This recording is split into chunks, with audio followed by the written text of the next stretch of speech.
Internet অপব্যৱহাৰ কৰা সকলৰ আজিৰ পৰা আমাৰ সম্পূৰ্ণৰূপে ইণ্টাৰনেট ব্যৱস্থাও প্ৰৱৰ্তন কৰা হৈছে, যিটো বন্ধ কৰি ৰখা হৈছিলে।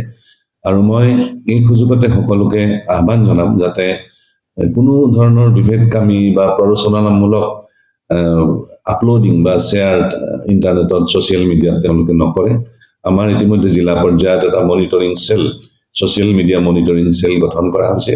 যদি তেনেকুৱা ধৰণৰ প্ৰৰোচনামূলক বা বিভেদকামী আমি আপলোডিং বা ছ'চিয়েল মিডিয়াত পাওঁ, তেতিয়াহ'লে আমি তাৰ বিৰুদ্ধে তাৎক্ষণিকভাৱে আমি আইনগত ব্যৱস্থা গ্ৰহণ কৰিম।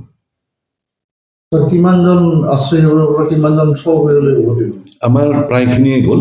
এতিয়া যিসকলৰ ঘৰ এতিয়া থাকিবলৈ অসুবিধা হৈছে তেওঁলোকৰ তাত টেম্পৰাৰী চেল্টাৰ কৰি দিয়া হৈছে। আজি ৰাতিৰ ভিতৰত গোটেইখিনি খালী হৈ যাব। এতিয়াও এটা শিবিৰত আছে কিছু, তেওঁলোকে গৈ আছে, লাহে লাহে গৈ আছে।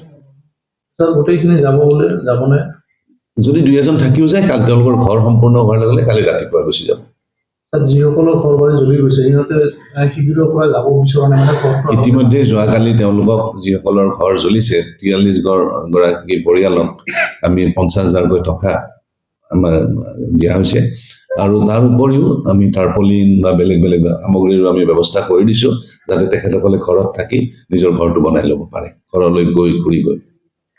দেখা গৈছে যে ছাৰ কোকৰাঝাৰত প্ৰায়ে এনেধৰণৰ ঘটনা সংঘটিত হৈ আহিছে। এনেধৰণৰ ঘটনাৰ পুনৰাবৃত্তি নহ'ব বুলি আপুনি ছাৰ জনসাধাৰণক কি আহ্বান জনাব? ইতিমধ্যে আমাৰ ভাল কথাটো এইটোৱেই যে ইতিমধ্যে বিভিন্ন গাঁৱত স্বতঃস্ফূৰ্তভাৱে শান্তি কমিটি, শান্তি সভা আহ্বান হৈছে, যোৱাকালি আজিও হৈছে। আৰু মই ভাবোঁ যে মানুহে, মই সেইকাৰণে দল প্ৰতিষ্ঠান আমাৰ বিভিন্ন অৰ্গেনাইজেশ্যনক ধন্যবাদ জনাইছোঁ যে তেখেতসকলে বুজি পাইছে যে এনেকুৱা ধৰণৰ এটা মানে সমস্যাই আমাক বহু পিছুৱাই লৈ যায়।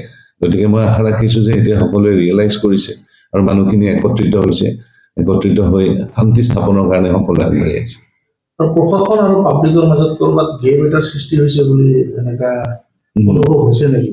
মোৰতো অনুভৱ হোৱা নাই, কাৰণ আমাৰ সব মানুহ ফিল্ডতে আছে আমাৰ, বা ময়ো সকলোকে লগ ধৰিছোঁ। আজি ময়ো 2খন শান্তি সভাত অংশগ্ৰহণ কৰিছোঁ।